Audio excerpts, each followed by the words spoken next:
एक परिवार जिसमें एक लड़की होती है जिसकी उम्र महज 14 साल होती है। 8वीं क्लास की वो छात्रा होती है। घर में उसके माता पिता होते हैं। अचानक ही एक रात को उसके पिता को लकवा मार जाता है और उसका पिता पैरालाइज हो जाता है और वो चारपाई पर आ जाता है। अब घर में कमाने वाला कोई भी नहीं रहता। जो माँ उस लड़की की होती है वो अपने पति की सेवा में लग जाती है। अब इस छोटी सी उम्र की लड़की की पढ़ाई वहीं पर छूट जाती है और उसके बाद ये अपने घर परिवार के कामकाज में लग जाती है। कहीं पर दिहाड़ी मजदूरी कर लिया करती, उसके बाद ये अपने कामकाज को किया करती। दोस्तों, धीरे धीरे समय बीतने लगता है। अब समय ऐसा आ जाता है, ये लड़की जवान होने लगती है। 4 साल और इसकी उम्र बढ़ जाती है। फिर अब ये खेती बाड़ी करने के लिए कई बार सोचने लगती कि अकेली तू कैसे जाएगी, तू जवान हो चुकी है। वो वैसे देखने में बहुत ज़्यादा खूबसूरत होती है। फिर एक ऑटो ड्राइवर के पास जाती है जो ऑटो का काम किया करता है, किराए पर ऑटो दिया करता है। उससे ऑटो की रिक्वेस्ट करती है कि मुझे ऑटो दे दो, लेकिन वो उसे ऑटो देने से मना कर देता है। दोस्तों, फिर वहाँ पर एक ट्रक ड्राइवर आता है और ट्रक ड्राइवर आने के बाद उसके जीवन में जो बदलाव होता है कभी किसी ने कल्पना नहीं की थी। दोस्तों, अगर आप भी पूरे मामले के बारे में जानना चाहते हैं तो वीडियो को जरा सा भी स्किप ना करें। दोस्तों, लास्ट तक वीडियो को जरूर देखें। आगे बढ़ने से पहले हमारी वही रिक्वेस्ट की जो हमारे चैनल के साथ नए हैं, कृपया करके चैनल को फॉलो कर लें, बेल आइकन को जरूर प्रेस करें। नमस्कार, जय हिंद। आप देख रहे हैं APH न्यूज़ राहुल रावत के साथ। तो दोस्तों, आज की जो हकीकत की घटना आपको बताने जा रहा हूं, ये गुजरात के राजकोट की हकीकत की घटना है। यहां पर ममता नाम की एक लड़की जिसकी उम्र महज 14 साल होती है, वो 8वीं क्लास में पढ़ा करती है। एक रात को उसके पिता को लकवा मार जाता है। अब लकवा मारने की वजह से पूरा घर परिवार एकदम बिखर कर रह जाता है। यहाँ पर माँ बेटी रोने लगती हैं। उनकी इलाज में जो कुछ उनके पास जमा पैसा होता है वो सब लग जाता है। अब तो उनके घर में खाने के भी लाले पड़ जाते हैं। अब यहाँ पर जो माँ होती है अपने पति को छोड़कर नहीं जा सकती। उन्हें सेवा करनी होती है, टाइम टाइम पर दवाई देनी होती है, कई बार उनकी मालिश करनी होती है। अब यहाँ पर ममता के ऊपर सारी जिम्मेवारी आ जाती है। ममता अपनी पढ़ाई छोड़ देती है और इधर जो और लोगों के खेत होते हैं उनमें जाकर कई बार और महिलाओं के साथ कामकाज करने लगती है। धीरे धीरे समय बीतने लगता है और समय लगभग 4 साल का बीत जाता है। अब यहाँ पर ये लड़की ममता भी जवान हो जाती है। 18 साल की हट्टी कट्टी नौजवान खूबसूरत ये लड़की बन जाती है। अब इसे अकेले खेतों में जाने में भी डर लगने लगता है। इसकी माँ भी इससे कई बार मना किया करती। पड़ोस में ही एक महिला जो ऑटो चलाया करती है उसके पास जाती है। उससे कहने लगती है कि बहन, कितना पैसा कमा लेती हो? तो वो बताती है कि मैं 500 रुपये पर डे के कमा लेती हूँ। अपने घर से 8 किलोमीटर दूर एक जो ऑटो का मालिक होता है जिसका नाम तिलक राज होता है, उसके पास पहुंच जाती है और उससे रिक्वेस्ट करने लगती है कि साहब, मेरी इस तरह की परिस्थिति है, मेरे पिता को लकवा मार चुका है और मुझे आपका ऑटो चाहिए। जो बैटरी वाले ऑटो रिक्शा होते हैं वो मेरे को चाहिए, उसे मैं चला लिया करूँगी और उसके बाद मेरा घर का कामकाज चल जाएगा। लेकिन यहाँ पर तिलक राज उससे कहते हैं, क्या तुम्हारे पास लाइसेंस है? क्या तुम्हें ऑटो चलाना आता है? रिक्शे को कभी तुमने चलाया है? तो यहाँ पर वो मना करती है कि नहीं, ऐसा तो नहीं किया, लेकिन मैं ठीक से चला लूँगी, आप मुझे दे दीजिए। यहाँ पर तिलक राज उसे मना कर देता है कि आपके पास ना तो लाइसेंस है और ना ही आपकी कोई जिम्मेदारी देने वाला है, मैं ऐसे रिक्शा नहीं दे सकता। उसके बाद ये लड़की मायूस होकर अपने घर पहुँच जाती है। अपनी माँ को पूरा वाक्य बताती है। माँ भी कहने लगती है कि बेटा क्या कर सकते हैं। उसके बाद 2 दिन के बाद ये फिर उसके पास पहुँचती है। फिर दोबारा तिलक राज से जाकर रिक्वेस्ट करती है, लेकिन तिलक राज आज भी इसकी कोई बात नहीं सुनता। दोस्तों, यहाँ पर भी वो निराश होकर अपने घर आ जाती है। दोस्तों, फिर 2 दिन इंतजार करती है। उसे फिर ऐसा लगता है कि मैं दोबारा उसके पास जाऊं, शायद उसे कुछ दया आ जाए। दोस्तों, 2 दिन के बाद फिर तिलक राज के पास पहुंचती है तो तिलक राज वहाँ उस लड़की को देखकर कहने लगता है कि आप फिर आ गई, आप कैसे ऑटो चलाओगे, आप रिक्शा कैसे चलाओगे? आप तो देखने में भी बहुत ज़्यादा खूबसूरत हो, आपको कोई छेड़ देगा या कोई और बात होगी तो मेरे को लेने के देने पड़ जाएंगे। आप मेरे रिक्शे को भी ठोक सकती हो, आपको चलाना भी नहीं आता, मैं क्या कर सकता हूँ, मैं आपको रिक्शा नहीं दे सकता। वहीं पर एक व्यक्ति और आया होता है जिसका नाम नवजोत होता है, अहमदाबाद में रहता है दोस्तों। वो यहाँ पर इनके पास आता है। इनके पास वो इसलिए आता है क्योंकि वो यहाँ पर ट्रांसपोर्ट का काम किया करता है। उनके पास कई सारी गाड़ियाँ होती हैं, इनके माल को ढोकर लाया करता है, तो इनसे वो पैसे लेने के लिए, अपना हिसाब किताब करने के लिए महीने में एक बार इनके पास आया करता। जब इस लड़की को देखता है तो यहाँ पर वो तिलकराज से कहने लगता है कि तिलकराज, अब तो ऑफिस आपका स्टैंडर्ड बनता जा रहा है, आपने तो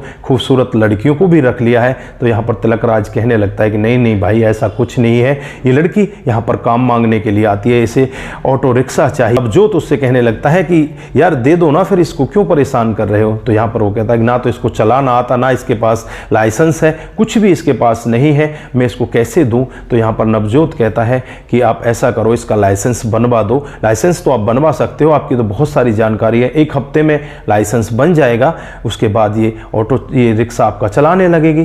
तो यहाँ पर जो नवजोत होता है वो इससे इस तरह का कहता है। तो सामने जो तिलकराज होता है वो कहता है कि यार ऐसा कैसे करेंगे, ये कहीं ठोक देगी। तो यहाँ पर जो नवजोत होता है वो कहता है कि मेरे पैसे में से तुम काट लेना, लेकिन इस लड़की को आप यहाँ पर रिक्शा दे दो। दोस्तों यहाँ पर फिर जब नवजोत सिंह इस तरह का वाक्य कहता है तो तिलकराज उससे कहता है कि पहले इसका टेस्ट ड्राइव तो लेना पड़ेगा, देखना तो पड़ेगा ये ऑटो चला सकती है नहीं चला सकती, कहीं ये हमारे रिक्शा को तोड़ फोड़ कर ले आए।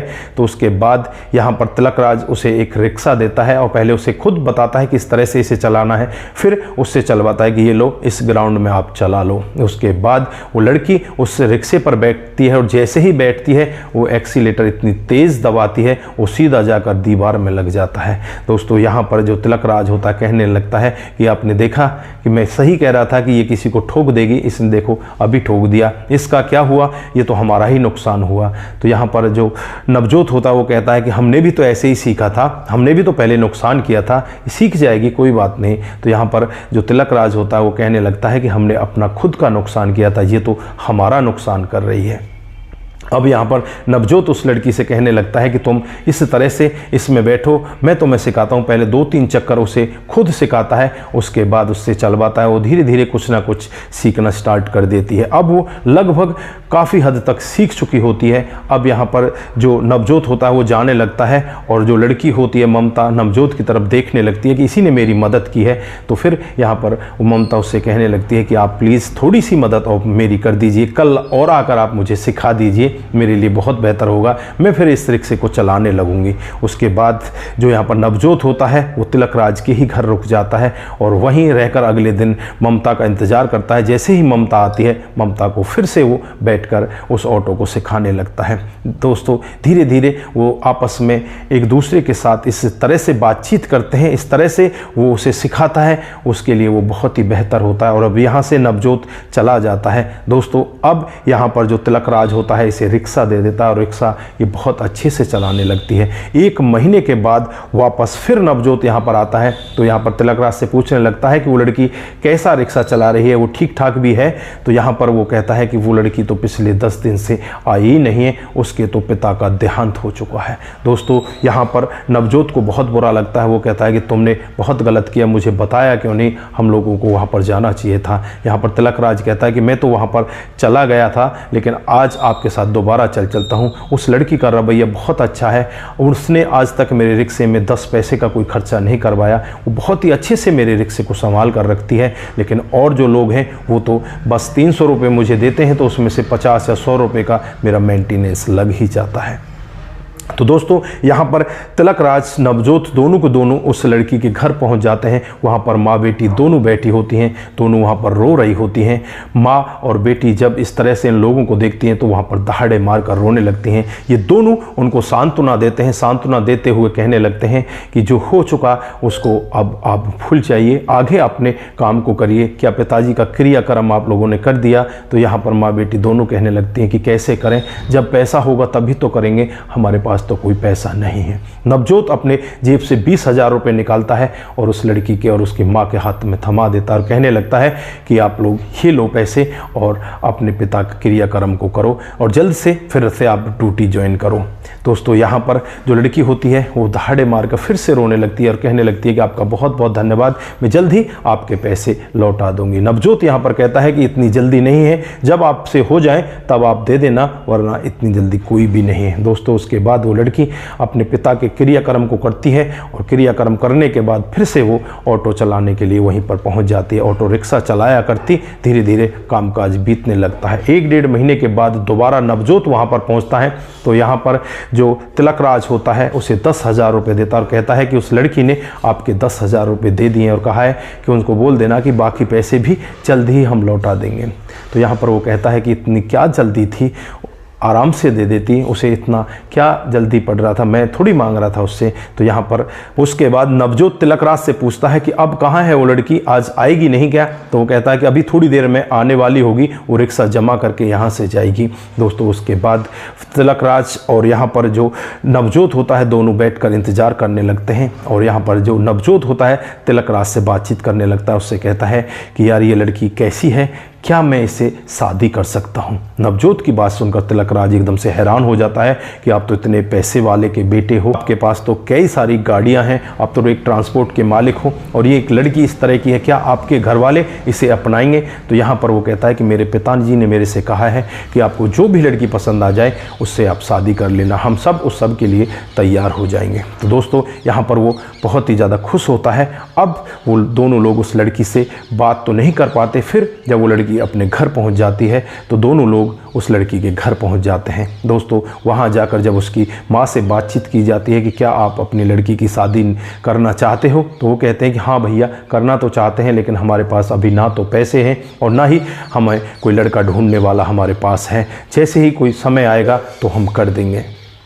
दोस्तों यहाँ पर नवजोत उस ममता की तरफ देखता है और कहता है कि ममता क्या तुम मुझसे शादी करोगी? दोस्तों जब ममता ये पूरा वाक्य सुनती है तो एकदम से इतनी खुश होती है, भागकर उसके गले लिपट जाती है और कहने लगती है कि हाँ मैं बिल्कुल तैयार हूँ। दोस्तों उसके बाद ये दोनों आपस में बातचीत करते हैं, यहाँ माँ भी राज़ी हो जाती है और इधर जो नवजोत होते हैं उसके घर वाले भी राज़ी हो जाते हैं। साल 2023 में बड़ी ही धूमधाम से इन दोनों की शादी हो जाती है और आज 2024 चल रहा है। दोस्तों इनका परिवार बहुत ही अच्छे से चल रहा है। आज ये दोनों के दोनों अपने परिवार में बहुत ही ज़्यादा खुश हैं। तो दोस्तों ये रही आज की हकीकत की कहानी। आप लोगों को कैसी लगी? अगर आपको जरा सी भी प्रभावित करती है तो दोस्तों के साथ ज़रूर शेयर करके जाएं। दोस्तों आपका शेयर हमें आगे बढ़ाता है और इसी तरह से हमारे अंदर मोटिवेशन फूंकता है। हम आगे और अच्छी अच्छी कहानी आपके बीच लेकर हाजिर होते रहेंगे। दोस्तों अपना ख्याल, अपने परिवार का ख्याल, रिश्तों की अहमियत को ज़रूर समझें। नमस्कार, जय हिंद,